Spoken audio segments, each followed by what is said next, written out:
Christ in me. Mystery of the gospel is Christ in me, Christ in me.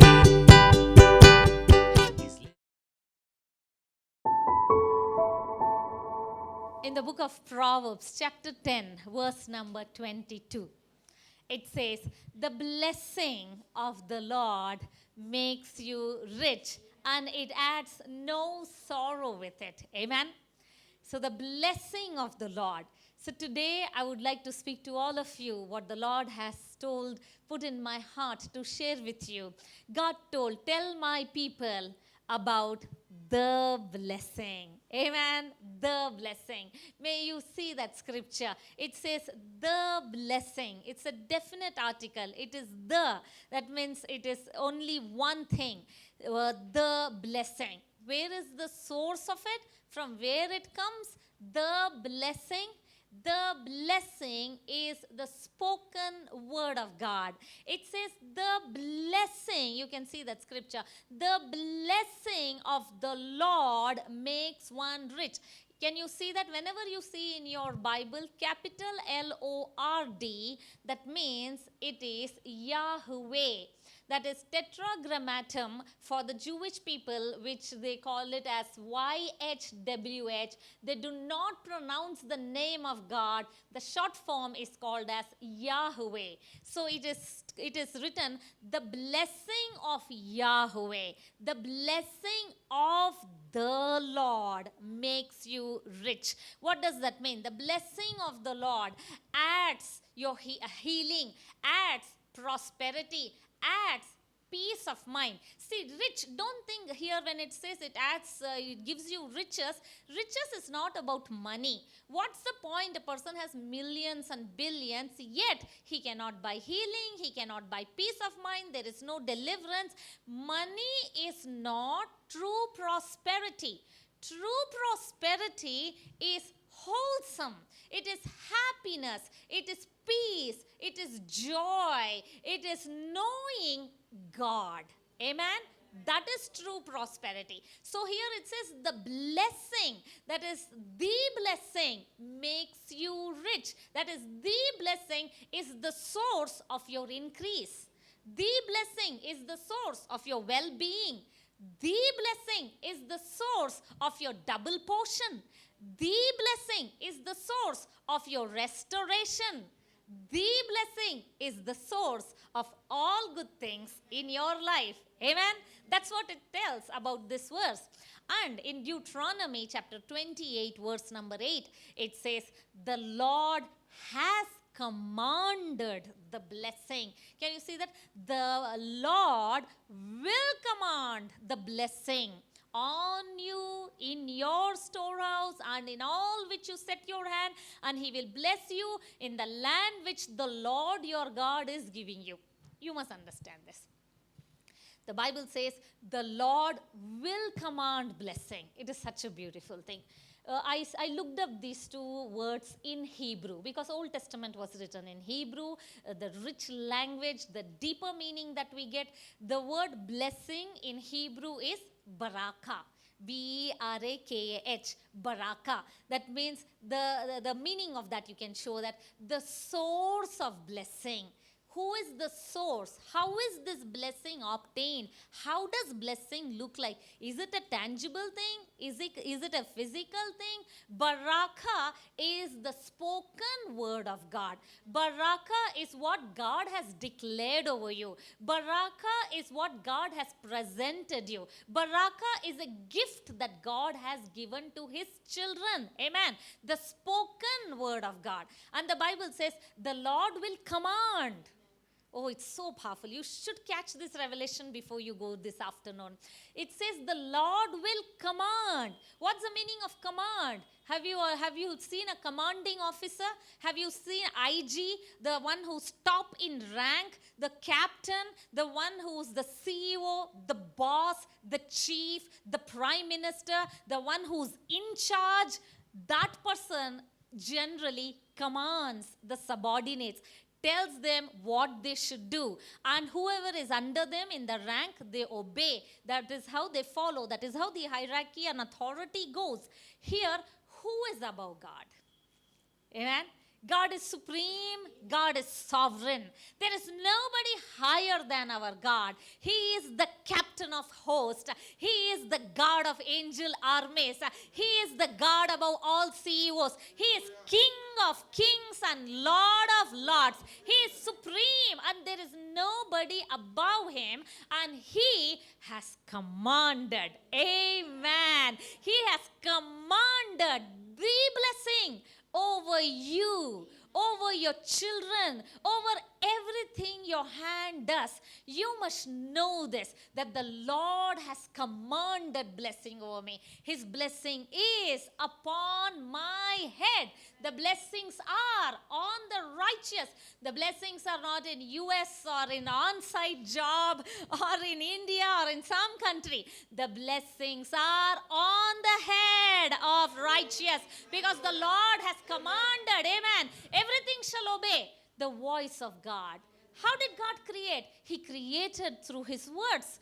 Out of nothing, he called forth things that do not exist as though they do. He said, let there be light, and everything came into existence. Everything around that we see, when we break it into small parts, it becomes atom, electrons, it becomes photons, it becomes neutrons, and smaller part of that is called quarks. The smallest part. And the scientists are yet to discover what is quartz, what is quartz. The best definition the scientist has given is, it is a sound wave. Amen. So everything, you and I, everything around me is a sound wave. It is the sound of my God. Amen. So winds and the waves, angels and demons, heavens and earth, a dead man, a sick man, everybody hears the voice of God. Everything hears the voice of God. Amen. And God has spoken that blessing over you. That means angels obey.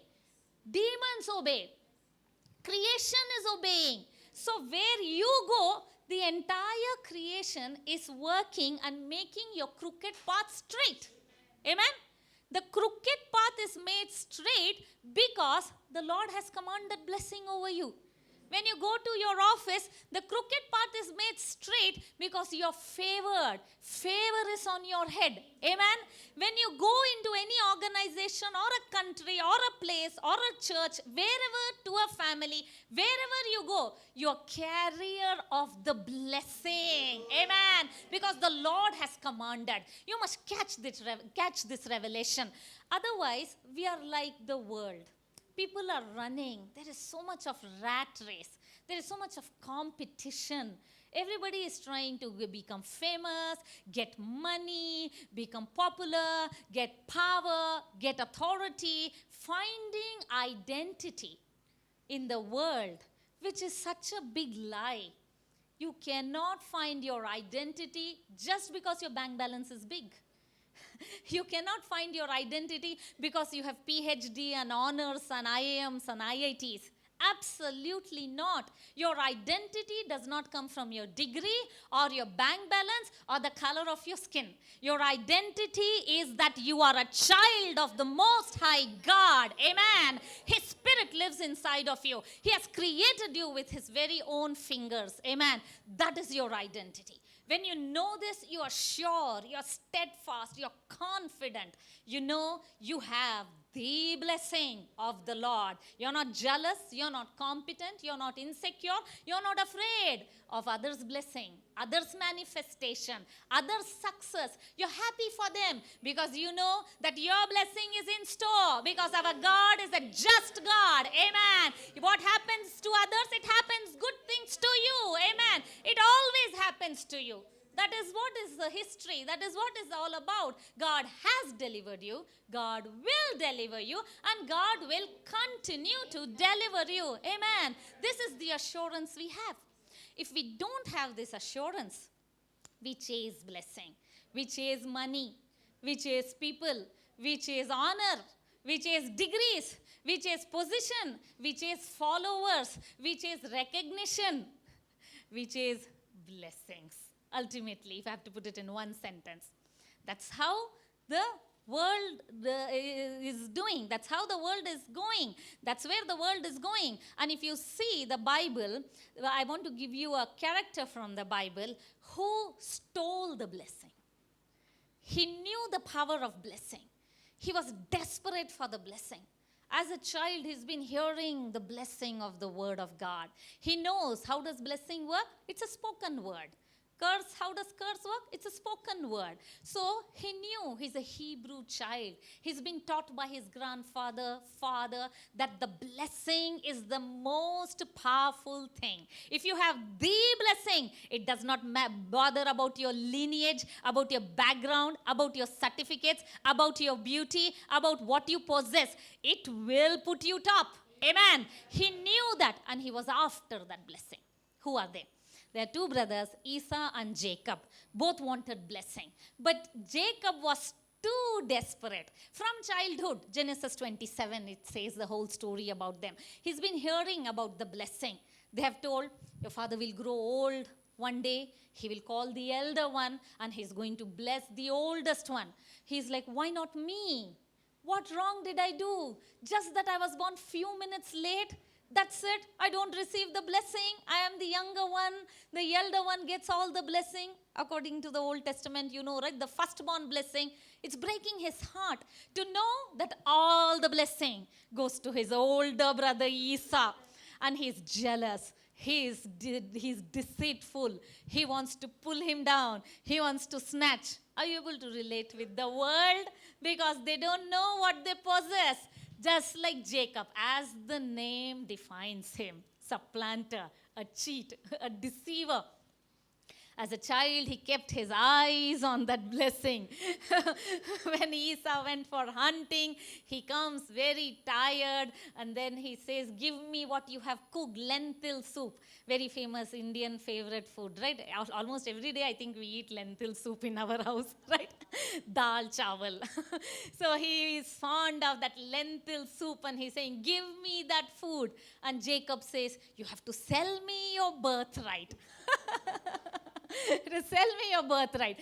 So Esau says, what is the use of this birthright? You take this birthright and give me the blessing. And Jacob tricks him. That day he makes him to put an oath under his thigh and says, I promise you, you take this birthright. It's of no use. From that day, Jacob receives that blessing because Esau has spoken. He has sold his birthright. I remember the story now just for the joke. My daughter was telling me, she and her friends, Caroline, they both are in same class, okay? And they are in our Sunday school, both the kids. So one day, Carol was eating chicken in the class, KFC chicken. And then Ricardone kept looking at her and was so tempted and said, can you please share your chicken with me? And then Carol, very smart, right? She said, I will only share the chicken if you promise to be my best friend forever. Look at the selling of the friendship and buying of the birthright.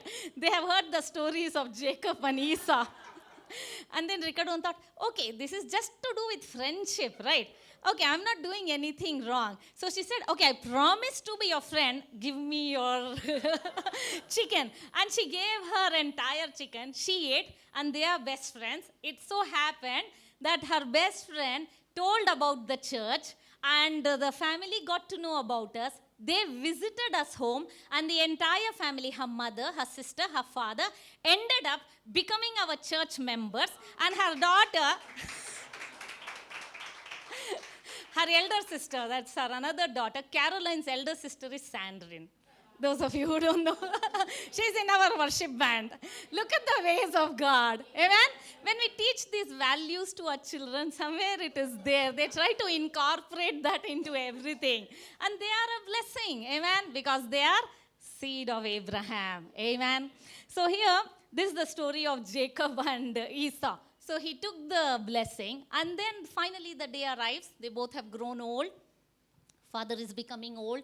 So father said, go and get me the hunt.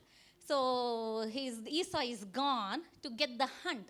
Now Jacob, he is favored by his mother. So mother has already prepared the meal, and mother tells Jacob, your father told this, go and take the blessing. Cheat your father and take the blessing. At that time, I like that you can go home and read chapter entire Genesis 27. He says, I rebuke you, mother. He rebukes his mother. He says, I rebuke you, mother. How can you tell me to cheat my father? What if he gets to know? Instead of blessing, he will curse me, and I am cursed for my life. At that time, Rebecca says, if at all your father curses you, I give you my word, let that curse fall on me. But you go and take the blessing. Amen. To him who has much, much is given. How true it is. He valued that, right? It was destined for him. You know why God wanted Jacob to take. God had already hinted, the angel of the Lord already had hinted Rebekah that younger one is going to rule the elder one. Jacob is going to rule Esau. Why? What is it about? It's not talking about any favoritism. Now there is nothing like young and old. There is a spiritual meaning behind it.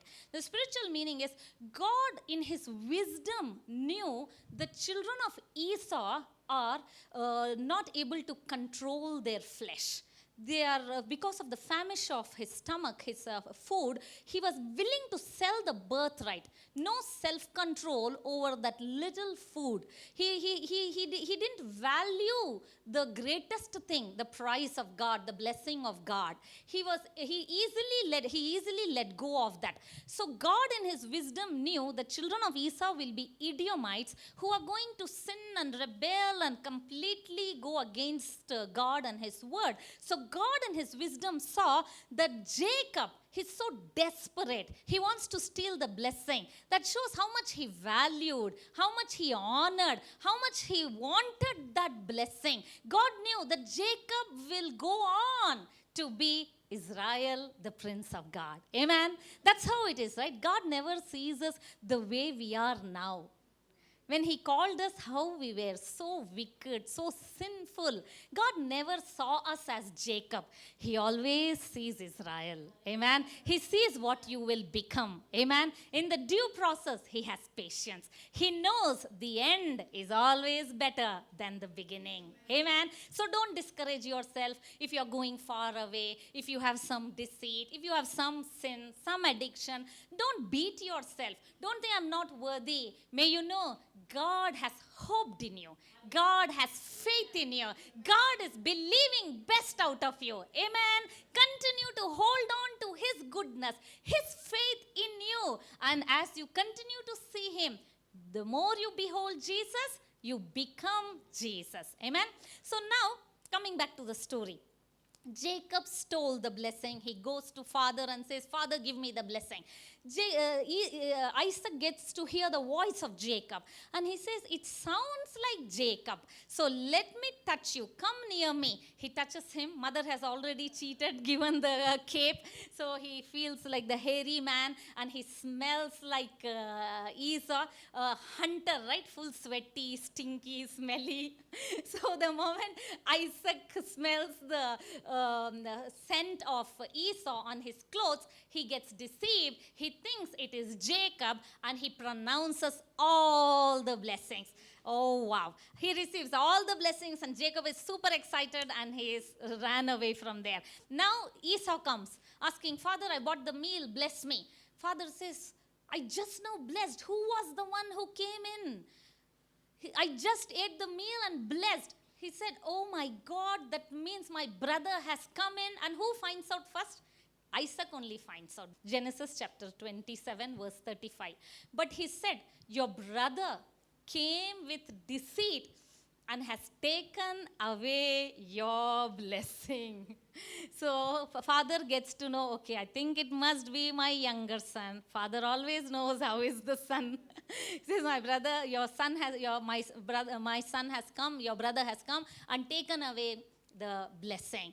So now Esau is so angry, you know the story, he wants to kill, but mother supports, and then even Jacob blesses him again, and Jacob says, fine, go there and find a girl from my family, get married, do not get married to this Canaanite woman, these ites, do not get married to them. Why do you think that advice Isaac and Rebekah gave to Jacob? Because when I was reading that portion in 28, chapter 28, I was thinking somewhere both the parents were aware that Jacob is more obedient than Esau.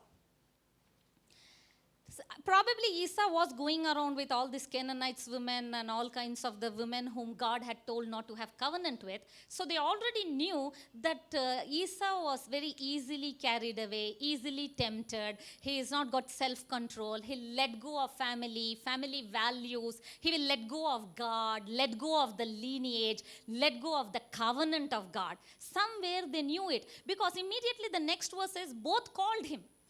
Isaac got to know he has cheated. He called him and he said, okay, fine. Now you run away because your brother wants to kill. Rebecca says, go to my brother's house and get married to one of his daughters. So she gives instructions and sends him to get the girl whom the family wanted. Look at that. Parents also knew that he's an obedient child. Oh, obedience has high value in the sight of God. I see that Jacob obeyed his parents from beginning. They taught him about blessing. He obeyed that he wanted to cheat and get the blessing. Mother told, go take the blessing. He obeyed and got the blessing. Parents told, go to Laban, get married to one of the daughters. He obeyed and ran away and got married. There was always obedience. See, God always looks deep down into the heart, not the outward appearance, not who you are, how wonderful it is.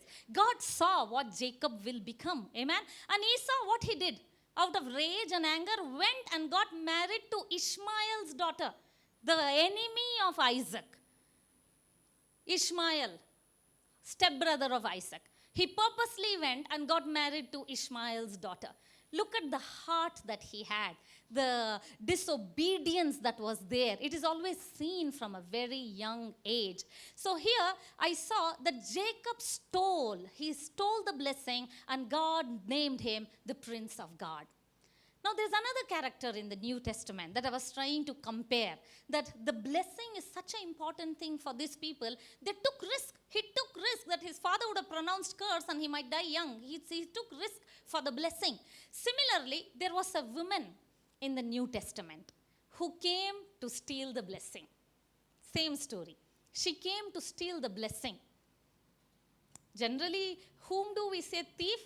A thief is one who comes in a sneaky way when no one is aware, when no one is there at home, comes to steal what is not their own, right? So this woman, who's she? In the Gospels it's mentioned, the woman with the issue of blood. She comes sneaking, hiding from behind. To steal the blessing she comes. She comes so that no one will recognize her, because she was unclean. She had the problem. She had issue of blood for 12 years. So according to Levitical law, if someone is unclean, if they touch clean any person, that person becomes unclean. So she is not supposed to touch anyone. And if they get to know that she touched, they are going to stone her to death. Now this woman hears about Messiah. She says he's blessing, he's going about doing good, healing all the sick and delivering them from those who are oppressed of devil. So she's super excited. She's hearing about God's love, Messiah's love. She comes to steal the blessing without knowing anyone, hiding, right? Like a thief. Because she's hiding. If the law reveals, then she's stoned to death. She hides, disguises herself, and she comes from behind. Her eyes are on the hem of the garment. Probably these are her thoughts. She would have thought, I am unclean. If I touch Jesus, Jesus also might become unclean. Maybe after that he cannot heal anybody. Or if they get to know that I am unclean, they all will stone to death. And what will Jesus think about me? Lot of thoughts, lot of negative thoughts, negative voices pulling her. You cannot go. You're not supposed to go. Yet, she said, I will go. I will take the risk. If I have to die, let me die. But I need the blessing. Amen. I need that healing. I need the touch of the Savior. I need to experience what it is to touch the hem of his garment. I need to see today. Malachi chapter 4 verse number 2. That's what she would have thought. As a Hebrew, she's been taught. Malachi 4:2 says, the Son of Righteousness has risen with healing in his wings. Amen. What is the meaning? Generally, a Hebrew rabbi, even today, they wear a talit. They wear a prayer shawl. In the prayer shawl, at the end, I have showed you before, those of you who have seen the prayer shawl, it has tassels. It has the fringes down. God told in the book of Numbers 14, God told, make the tassels, let the tassel, the fringe, represent the law. So every time they pray, they focus the tassel, they focus the fringes. Every time they're praying, they are in the ministry, the priest, the rabbi, when they are working in the house of the Lord, it reminds them that they have broken the law. It reminds them they have not kept the law. It reminds them they're not worthy to come to God. It reminds them of all their shortcomings. So every fringe reminds of the law. And so beautiful. You all have seen the shawl, right? I've showed you here. It has a blue thread. There's a blue thread in the fringe. God gave instruction, put a blue thread. My revelation of the blue thread is, the law was there, shortcoming was there, no doubt. The blue thread represents Jesus, showing the law is fulfilled in him. So now when we see the tassel, when we see the fringes, we don't see the law, we see the blue thread. We see Jesus fulfill the law. Because of Jesus, I have fulfilled the law. Amen. In Jesus, we are the righteousness of God. That's the deep meaning. So her eyes are on that. It says, healing in his wings. That means, how? What is the meaning? Healing in the wings means what? The tassel represents law. Blue thread represents Jesus. So, a person who breaks the law has to receive shortened life, sickness, poverty, anxiety, all the bad things, all the evil of the world, because he has broken the law. Now, this woman touches the hem of the garment. That means what? She's touching the faith. She's touching the wings. She's saying that I don't stand righteous by me keeping the law. I don't stand righteous by my performance. I don't stand righteous by my prayer. I don't stand righteous by my works. I just hold on to the Son of Righteousness. That revelation she had. Wow, how amazing. She held on to the Son of Righteousness. The moment she touched the hem of his garment, what happens? You're righteous, right? And what happens to righteous? The righteous are the healed one. Amen. Immediately she got healed. And she's free. And Jesus realizes someone touched him, and he says, who touched me? And Peter says, Lord, Master, what are you saying? Hundreds and thousands of people are crowding and pressing on you. How can you say, who touched you? He said, somebody touched me. Amen. Somebody touched me out of faith. I felt power, virtue left out of me. She came to steal the blessing. This time, not like Isaac. Jesus knew who it was. Jesus knows what was the problem. Jesus was not deceived like Isaac. He immediately said, who is that? And that lady came behind like a thief to steal the blessing. But look at God's goodness. He said, you have come behind, keeping your eyes on the hem of the garment. But I want to turn around and show you my face. Amen. He said, I want to show you my love. Amen. I want to show you my goodness. Amen. When Moses asked God, I want to see you, God told Moses, you cannot see me and live. I'll put my hand on you. I'll show you my back and you will see goodness and mercy. Now in the New Testament, when Jesus comes, she touched him from the back. But Jesus said, I want to turn back and show you my face. Amen. The one who has seen Jesus has seen the Father. Amen. He came to reveal love. Amen. He came to reveal the Father. And what Jesus said, she can no longer hide. So she said, God, it's me. She fell on his feet, trembling. She said, I'm so sorry. It is me. I have been going through this problem. I am the one who came like a thief. I came to steal the blessing, thinking nobody will know, thinking even you will not know. And then Jesus says, such a powerful word. How wonderful. See, Jesus is so choosy of his words. I like when I read the Bible to see the first word, the last word, it is so much in place. Generally we remember the episode with the story, your faith has made you well. But what is that Jesus first told? Look at that verse. Luke chapter 8:48. And he said to her, Daughter, be of good cheer. Your faith has made you well. Go in peace. Amen. Whoever is after the blessing, God calls them daughter. Amen. God calls them son. See, Jacob was after the blessing. God told him the prince of God. This lady was after the blessing.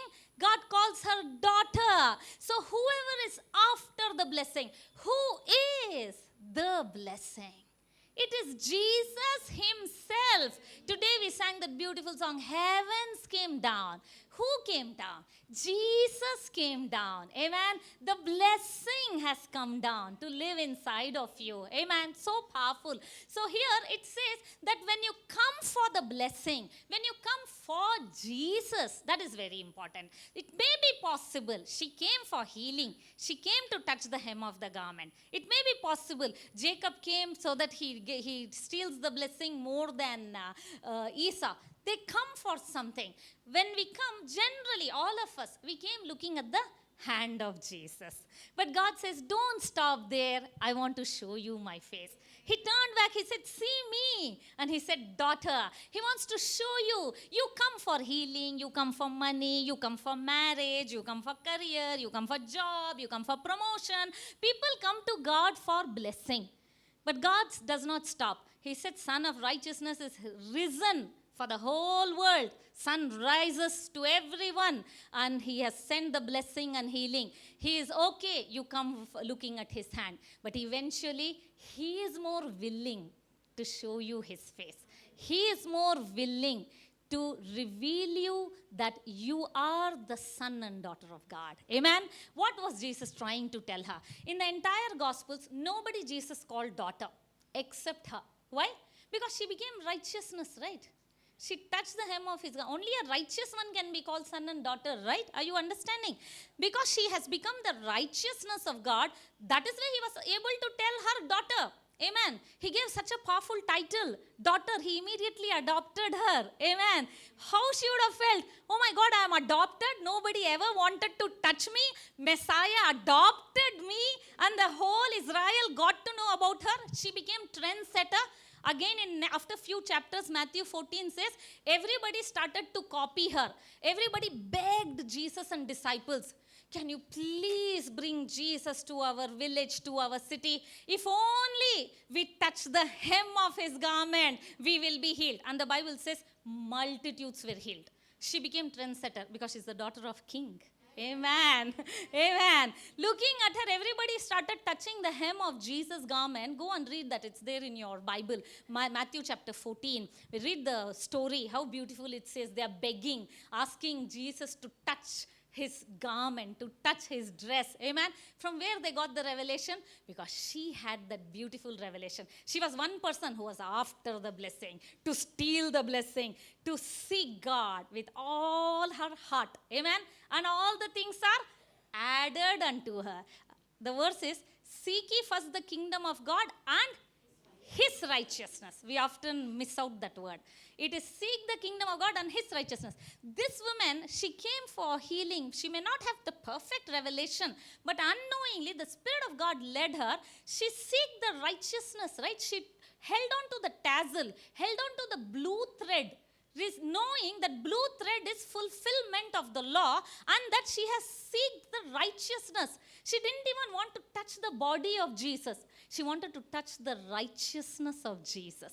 How powerful it is, right? Today we don't have physical body of Jesus. So how do we receive? We receive the righteousness of Jesus just like her. the hem of the garment, knowing the law is fulfilled through the word, we receive our right standing before God. What a powerful revelation. So when we come to Jesus, when we come for the blessing, he is more than happy to give you the blessing. Amen. And may you forever know today, you are not Jacob, you are not this woman. You don't have to steal. You don't have to be in competition with others. Oh, someone is making more money. How will I put him, stamp on him and make more money? He's getting a recognition with the boss. How will I get the recognition? Absolutely not. Oh, he's got more likes. Let me go to his YouTube and put him dislike.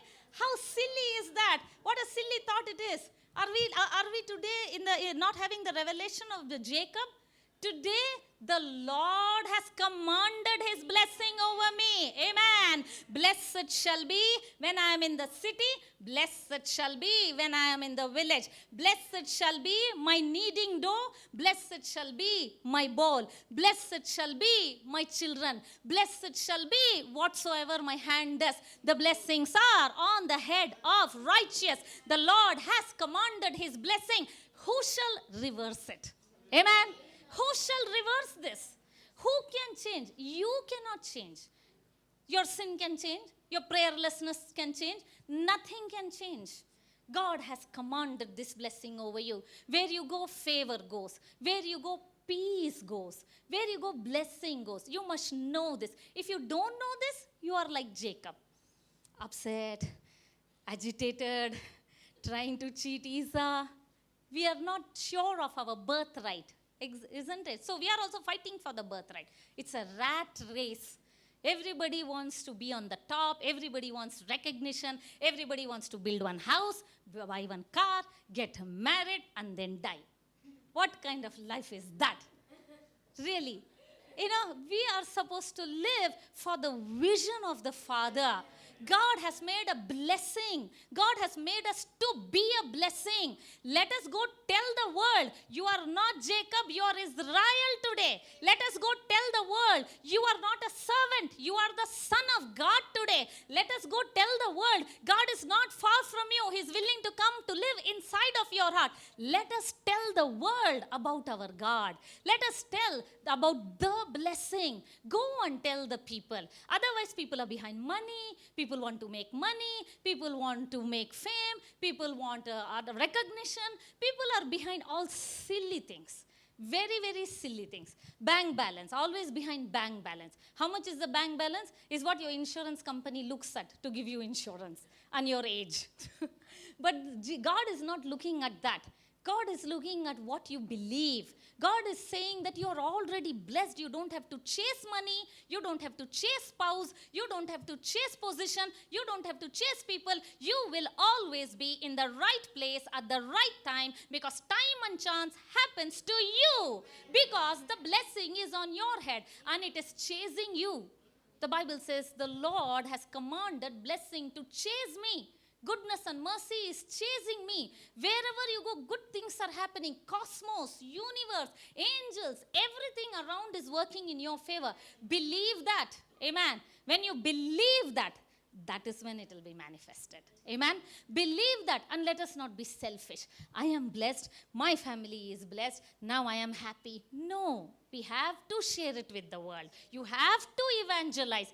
Please tell to your neighbor, to your friend, to your colleague, to your relative, whoever possible, share the love of God. Tell them about the blessing. They don't have to toil for the blessing. They don't have to work hard for the blessing. They don't have to join the top MNC for the blessing. The blessing is the spoken word of God. It is on my head. It is on your head. Just believe that the blessing is on me. It is chasing me. The Lord my God has turned every curse into a blessing because the Lord my God loves me, loves you. Amen. So tell this to the people. Amen. I want to encourage you to tell the world about Jesus. Let's not be happy, me, myself, my family. Whoever possible, tell. I remember long back, Geetanjali sitting here in the front. I met her in the gym. I used to go to gym to do aerobics. It was aerobics class. So she was also coming to aerobics class to become thin. So we both meet. So my eyes fell on her. I thought like, oh, she's such a wonderful person. I really liked her. I liked her smile. So I voluntarily went and I spoke to her. I said, what's your name? Where do you live? She was so afraid to talk to me. She was like, nobody talks to me like this. I have no friends. She had no confidence. She was so much low, so much fear.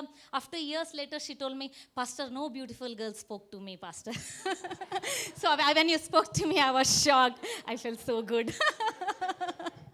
So really, she was so hesitant to talk to me. She thought, okay, why is she talking to me? Is she going to put me down? Is she going to talk about something that I'm not dressed well? Is she going to comment on me? Lot of thoughts, because that's the experience she always had with people. People go by the way you speak or the way you dress or the color of your skin. People judge you for many, many things.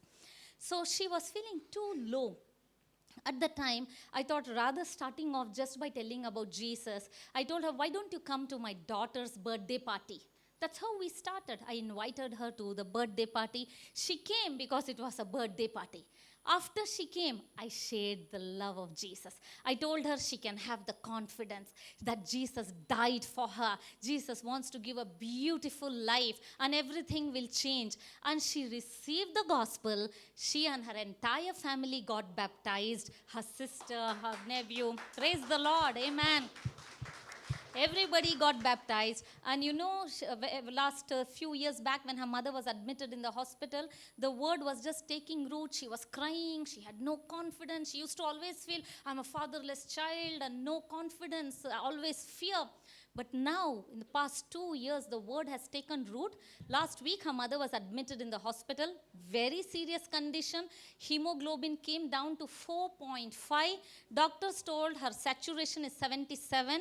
And because of her age, diabetes, and major sickness, she's not going to survive.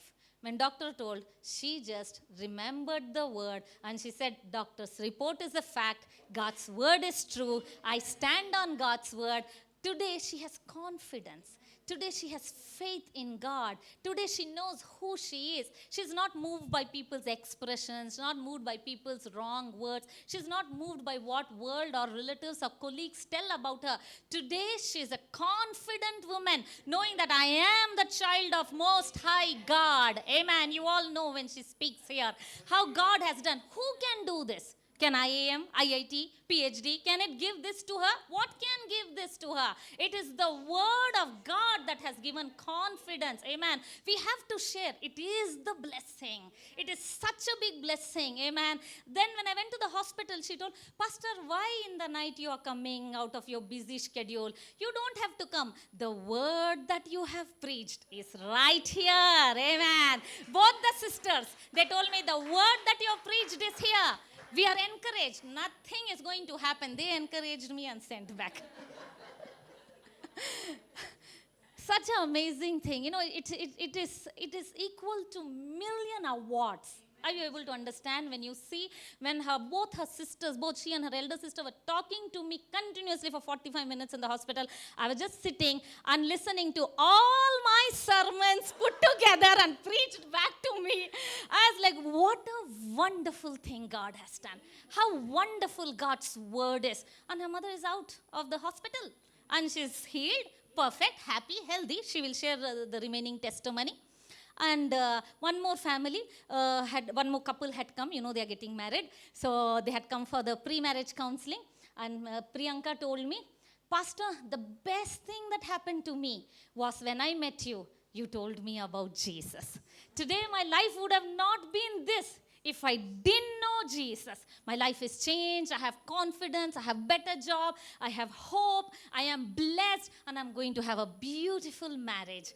How can this be possible? Who can give this to a child who is insecure, who suffered, who had lot of problems, people bullied? Who can give this? It is the blessing, the word that was preached. Now everybody you see here at Forgiven Generation, everybody's names are Pavan, Bablu, Baban, Priyanka, Venkatesh, Itika, Priya, Anand, Shantala. All the names, can you see? All the names are very different names. We are not having the names of Bible. We all are having heathen names. But thanks be to our God. He has turned every curse into a blessing. Amen. Amen. You know, all the names, Manjula, Chitti, Bharati, these are the names of our church, majority of names. Right? Such a nice thing, right? It is such a nice thing to know that today we are part of this blessing. Amen. Once upon a time, it was not ours. It was only for Hebrews. It was not ours. We were Gentiles. Today, we all are part of the blessing because today we all are the seed of Abraham. So make others to be the seed of Abraham. Tell others about Jesus. Go out and please preach. Next week, I want to see some of you bring your friend, your colleague, your classmate, someone to the church. Amen. We cannot be selfish, right? How much joyful we are, how happy we are, how content we are, how much hope we have. We are confident. We have so much of peace. We should give this to the world. Amen. God has made us the blessing to be a blessing. Amen. We are called so that we can make others to come and be part of this great banquet, this great party that we have Sunday after Sunday. Amen. What a mighty God we serve. I would like to give the mic to Geetanjali to share and continue her testimony. Amen. Praise Jesus. God is good. And all the time? Amen. God is good all the time. So I'm here to glorify my God, what He has done in our lives. September 10th, around like 1 o'clock, my mama wanted to go to restroom and she had a very bad fall. The way that she fell, it was like a coconut falling down on some object, on a car, no, that big sound. And the neighbors asked something happened. That was the sound. So we went into the restroom and we just saw that she was just flat like this. And on her right eyebrow, it was slit open. It was bleeding here. And when we, four of us, myself, my sister, Pavan, we are just trying to lift her up. We are unable because she's putting the full body weight. We are not able to lift her up. That time, that Holy Spirit reminded me of one verse. That is, I will not allow your bones to be broken in your old age. That was the thing that came into my mind. I told, yes, Daddy God, in the old age, you will never allow our bones to be broken. You are the one who's carrying us. You are the one who's taking care of us. In your old age, you will be green and strong, says the word of the Lord. Thank you, Jesus, that you are protecting her. So we just lifted her up and just put on the bed, and it was started to bleed, and she's telling this hand was paining. So we took her to the hospital. Then doctor told, take the x-ray. They put the stitches, 4 stitches over here. Thank God, sovereign Lord is a strength. At that age, to take any stitches for any normal person, it's very difficult. And she was having that strength because sovereign Lord indeed was a strength. And the stitches, everything was done, and the x-ray came. Doctor told, it's just a minor fracture. The way you explained, we thought the bones would have been broken. It would be, considering at old age and calcium level, everything, the bones would have been into pieces, but there is nothing much, only minor fracture. Just put the arm sleeve for a week or 2, it will be fine. Then, okay, after that, Saturday and Sunday, what happened? She had loose stools. In that, because she has low hemoglobin problem in her. She gets anemic very fast. So doctor advised us to give iron injection every month. Okay, like that cost around 3,000. We have to give every month. Whenever she takes iron injection, the motion comes in somewhat like in blackish color because of the injection effect. Then what happened? Then this time what happened? It was somewhat in reddish color. So I thought maybe it is the effect of that injection. She's passing that into reddish black color. Actually, that was the blood that was coming out from the motion. Okay, fully watery. And then what happened? Then Sunday, Monday, Tuesday, Wednesday, Friday, she was a little bit tired, eating a little bit, and she was able to manage. Friday, she became very unconscious, like around 6, 7 o'clock. Actually, we had visited to one house, and by the time I returned home, she was very sick. She was like, no, her eyes were like up, and whatever we are trying to feed, she's trying to throw out of her tongue. Nothing is getting inside. So we rushed her to the hospital, close by Lakshmi Hospital. Then doctor told, and they took that sugar test. She's diabetic. Her sugar shot up to 555. Then doctor told, what is the sugar levels? 5. It's very high because of the age level and all that. They told, we'll keep her for observation for 1 day in the ward. Okay, like entire Friday night and Saturday till 4 o'clock. Okay, they kept her in the ward and they came and checked, and the sugar was almost normal, like 200 that changed. Then doctor, okay, you can discharge her. Before discharging, what happened? They came and checked her saturation level, because for the normal person the saturation should be somewhere like around 95 to 100. Okay, like even 93 is okay, but for her saturation level was 77. And doctor messaged me, I got the message, it was, your mother will not survive.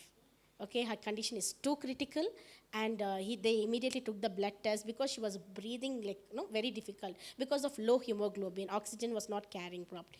Then what happened, doctor told, you take a test, and the doctor was so shocked to see the report, that is 4.5 was a hemoglobin, because for a woman it should be 12, and 10 is also very low, 8 is very critical, and hers was 4.5. Doctor told, any moment, just any worse can happen for your mother, be prepared. So I just told, thank you, Jesus. I know that your word is there in my heart. And that few weeks back, Pastor preached about God's love. Faith works by love. Okay, my faith worked by knowing God's love for me and my family. I know, Daddy God, you protected her so many major surgeries, so many emergency times. My God protected her, and I was never feeling that I had nobody. Okay, the word of God has changed me, that I'm not a fatherless child. I have my daddy God with me, who has taken the place of my father for past 12 years, providing for the family. Then doctor told, Sunday was, our platelet was 43,000. Then he told, you have to give the blood. Okay, it's very emergency, because she's having the blood of 4.5. Her oxygen, she's not able to breathe and all that thing. Okay, we rushed to the blood bank close by, and they told, nowadays the rule is changed. You have to donate the blood, only then we are going to give the blood. Now, where will I go for the donor? I told that person, requested, please, my mother is in the ICU. Please, can you just give? I'll come and give the blood later. Any blood group is fine. I'll come and pay you. He told, you have to deposit 500 extra. I told, no problem, I'll pay. And I took the RBC packet of blood and went to the hospital. Then doctor gave that. We'll see, we'll observe her, okay, because she's not responding to any medicine, and she's not coming into conscious. After giving one packet of blood, also Monday morning, she never responded to us. She never saw us. Like fully, like no deep sleep. But one thing, in a deep sleep, in a unconsciousness, one thing she confessed was Yesuvin Rathanjayam. That is victory in the blood of Jesus. I've recorded that as a testimony. Like even in a deep sleep, I'm trying to wake her up, she's not responding. Okay, in a deep thing, she's only telling Yesuvin Rathanjayam, victory in the blood of Jesus, victory in the blood of Jesus. I told, yes, Daddy God, indeed it is your blood. No matter how many packets of blood I've given into her body, finally it is your blood. How it is her blood? Because every day, like whenever she takes the food or the medicine, she proclaims the Lord's death. She doesn't think the elements are not there. I take this tablet as the body and blood of Jesus. I take the food as the body and blood. It is an act of faith. And doctor is surprising, from 11th of September for a week with 4.5 blood thing, she was surviving. It is very shocking. Really, I've not seen a case like that. One thing, they will go to coma, or second thing, they will die. Then all the negatives, everywhere, negative, doctors are coming, no, this will not happen, that is not suiting, this blood is not working well for her. Then again they told to get one more RBC and whole human blood. So again I went to that Grace, and he chased me away. He told, you told you'll bring a donor, right? You didn't bring the donor, and you're coming for one more. I told, no sir, I need it for emergency, please give. He told, no, I don't have. I told, O positive is a universal blood. It is easily available in every blood bank. He told, no, I don't have, you can go. Then me and my sister, we went to Ramaya Hospital. Again, they told, you have to get a donor. Okay, because nowadays, because of pandemic, nobody is donating the blood, so you have to give the blood. That lady was too rude. She told, no, we are not going to give. Then I just told, Jesus, you donated your blood for all of us. You shed every drop of your blood upon that cross. So your blood is in mommy's body, Daddy God. I no need of any blood. Your blood is working very fine in my mother's body. I know it is the blood of Jesus that is running in her body. Then also I was reminded about mommy's birthday promise. When Pastor prayed for her, Pastor prayed that God's wall of protection is around her. I was kept from that day on, May 11th on, I just kept confessing that, God, your wall of protection is around mommy. No matter whether I'm there at home or I'm not there at home. I know you are the one who's always ever present with my mother. I just kept confessing, and I just reminded of that message, Jesus, the right hand of God. In that, Pastor so well, she explained that no, whenever we, like little children, or we try to get up Okay, if like any cupboard, you can see that you're not getting hurt. That means it's the righteous right hand of God that is holding like this, it's protecting you. Then I was just able to imagine when mommy fell like this, it was the righteous right hand of God that was on the floor. Nothing major happened to her. She was nothing bad happened to her, and God's hand was protecting her. Then after giving the blood, and again doctor told, after giving whole blood, after giving four packets of platelets, after giving one more packet of RBC, still her blood has not increased. After giving all this, her platelets have dropped down to 23. Does even more come down?